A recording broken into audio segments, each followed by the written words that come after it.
تقریبا یو کال په تېرېدو باندې دی چې اسلامي امارت په ټول هیواد باندې حاکمیت پیدا کړی دی. ستاسې د ادارې لاسته راوړنې او فعالیتونه مو څه دي؟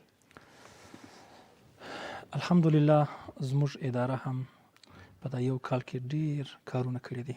لله الحمد.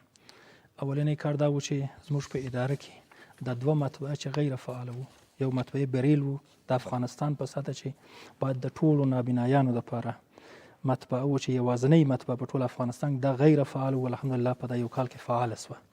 او دویم مطبعه زموږ خپله د ادارې مطبعه و، یو ډېر فعاله مطبعه و چې په یو ورځ کې موږ 100,000 شهادتنامې په دغه مطبعه مو چاپ کړه. تر اوسه دا غیر فعال و، 6 کال مو دا فعال کړه. بل یو غټه لاسته راوړنه چې موږ درلود په دغه کال کې، دا زما خپله امید او هیله دا و چې زموږ مجاهدین باید 20 کاله په سنګرو کې وو، باید دوی تعلیم وویني، د اداره و حسابداري و انګلیش و کمپیوټر. ستاسو د ملي د تلویزیون د خوا پخش شو په هلمند کې، الحمدلله موږ 600 یوازې په هلمند کې فارغ سو. تر اوسه تقریبا 1.5 مجاهدین فارغ شوي دي په ټولو ولایاتو کې.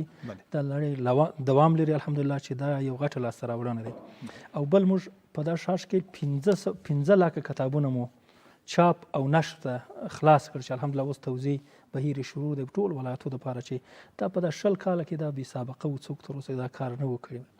او نور د مرور مشترک په یو برنامه لرو چې تر اوسه یو غټه هیئتي روان دی په ټول افغانستان کې.